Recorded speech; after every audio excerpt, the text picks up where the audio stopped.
Hello friends, welcome to Bava's healthy life. உங்கள் குழந்தைங்களுக்கு apple puree, papaya puree அந்த மாதிரி ரன்னி ஃபார்மில் இருக்கிற ஃபுட்ஸ் கொடுத்து பழக்கிட்டிங்கன்னா அடுத்து செமி சாலிடாக இருக்கிற ஃபுட் கொடுக்க ட்ரை பண்ணுங்கள். அதுக்கு சிம்பிளாக ஃபஸ்ட்டு நான் கொடுக்குறதுக்கு ரவையை யூஸ் பண்ணி ஒரு சூப்பர் லஞ்ச் ரெசிபி எப்படி பண்ணலாம்னு பார்க்கலாம் வாங்க. இந்த டிஷ் செய்கிறதுக்கு முன்னாடி ஒரு பாதி ஆப்பிளை நல்லா தோல் சீவிட்டு வாஷ் பண்ணிவிட்டு குட்டி குட்டி பீஸாக கட் பண்ணி நல்லா ஃபைனாக அரைச்சி எடுத்துக்கோங்க. இந்த பேஸ்ட்டை ஒரு பக்கம் வச்சுக்கோங்க. அதுக்கடுத்து என்ன பண்ணுறீங்கன்னா, கடையை வச்சு ஒரு 1/2 டீஸ்பூன் அளவுக்கு நெய் ஊற்றிக்கோங்க. நெய் ஊற்றிட்டு நல்லா ரோஸ்டடாக இருக்கிற ஒரு பிராண்டட் ரவை எடுத்துக்கோங்க. அதை இந்த நெய்லையே நம்ம கொஞ்சம் லைட்டாக வறுத்துக்கலாம். பெரும்பாலும் குழந்தைங்களுக்கு ஃபஸ்ட் டைம் நீங்கள் செமி சாலிட் ஃபுட் கொடுக்க போகிறீங்கன்னா ரோஸ்டட் ரவாயை யூஸ் பண்ணிக்கோங்க. ஏன்னா அவங்களுக்கு அந்த டைஜஸ்ட் ப்ராப்ளம் கொஞ்சம் இருக்கும். ஏன்னா ஹார்டான ஃபுட்டு உடனே அவங்களுக்கு டைஜஸ்ட் ஆகாது. ஸோ முடிஞ்ச வரை ஏற்கனவே ரோஸ்ட் பண்ண ரவை யூஸ் பண்ணிங்கன்னா நம்ம திரும்ப அதை ஃபுட் ப்ரிப்பேர் பண்ணும்போது குக் பண்ணும்போது அது நல்லா வெந்திருக்கும். ஸோ குழந்தைங்களுக்கு ஈஸியாக டைஜஸ்ட் ஆகிடும். ஸோ இப்போ நம்ம அந்த ரவையை நல்லா வறுத்துட்டு இது கூட உங்களுக்கு மில்க் இருந்தால் மில்க்கும் சேர்த்துக்கலாம். நான் ஆப்பிள் ஜூஸ் இருக்குது, அதாவது இப்போ அரைச்சி எடுத்து அந்த ஆப்பிள் ஜூஸ் அதில் போட்டு நல்லா வேக வச்சிட்ருக்கேன். உங்களுக்கு இது இன்னும் கொஞ்சம் திக்காக இருக்குது, கிண்டுறதுக்கு கஷ்டமாக இருக்கும்போது மில்க்கோ அல்லது தண்ணியோ ஆட் பண்ணி நீங்கள் இதை நல்லா வேக வச்சு எடுத்துக்கோங்க.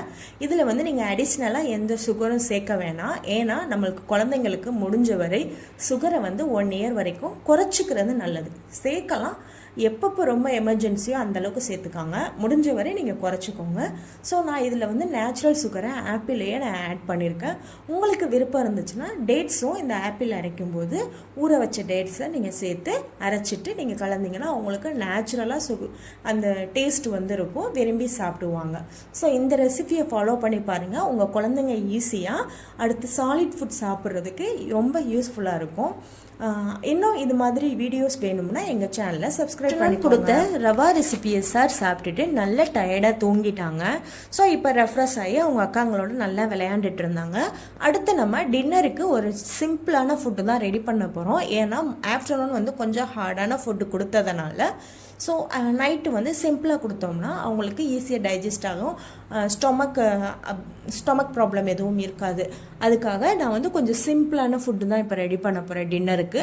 அதுக்கு எங்களுக்கு செஞ்ச இட்லியில் ஒரு பாதி இட்லியை மட்டும் எடுத்து கட் பண்ணிவிட்டு ஜூஸரில் போட்டுக்கிறேன். அது கூட ஒரு 2 டேட்ஸ் மட்டும் சீட்ஸை ரிமூவ் பண்ணிவிட்டு சேர்த்துக்கிறேன். உங்களுக்கு விருப்பம் இருந்துச்சுன்னா இதில் நீங்கள் மில்க் ஆட் பண்ணிக்கலாம். நான் இன்றைக்கி மில்க் ஆட் பண்ணாமல் அதுக்கு பதிலாக வாட்டரை ஆட் பண்ணிவிட்டு இதை ஃபைன் பண்ணி நல்லா பேஸ்ட்டாக அரைச்சிட்டு நம்ம குழந்தைங்களுக்கு கொடுத்தோம்னா ஈஸியாக சாப்பிட்ருவாங்க. வேணும்னா நீங்கள் இது கூட ஆப்பிள் அந்த மாதிரி ஜூஸும் கலந்து சேர்த்துக்கலாம். இல்லாட்டி வேறு ஃப்ரூட்ஸு வேறு என்ன மாதிரி பப்பாயா சேர்த்துக்கணும்னாலும் சேர்த்துக்கலாம். நான் என் தம்பிக்கு ஆப்பிள் டேஸ்ட் ரொம்ப பிடிக்கும். அதனால் ஆப்பிள் டேட்ஸ் தான் மோஸ்ட்லி மிக்சிங்க்கு யூஸ் பண்ணிக்குவேன். ஸோ இன்றைக்கி நான் டேட்ஸில் கலந்து கொடுத்துருக்கேன். உங்களுக்கு சால்ட் டேஸ்ட் கொடுக்கணும்னா சால்ட்டு நீங்கள் ஆட் பண்ணிக்கோங்க. அது கூட கொஞ்சமாக ஜீரா பவுடர் மட்டும் சேர்த்துக்கோங்க. பெப்பர் இப்போதைக்கு ஒரு 7 மந்த் 8 மந்த் வரைக்கும் பெப்பர் சேர்க்க வேணாம். ஒவ்வொரு ஃபுட்டாக கொஞ்சம் கொஞ்சமாக நீங்கள் ஆட் பண்ணி கொடுக்கும்போது தான் குழந்தைங்களுக்கு எந்த ஃபுட்டு அவங்களுக்கு அலர்ஜி கொடுக்குது, எந்த ஃபுட்டை அவங்க அவாய்ட் பண்ணுறாங்க, பிடிக்கலன்னு நமக்கு தெரியும்.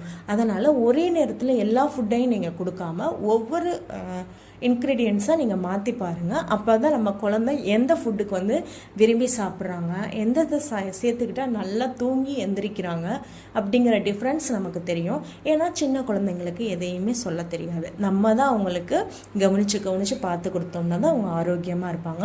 எப்பொழுதும் ஒரு விஷயத்தை மட்டும் கவனித்து பார்த்துக்கோங்க.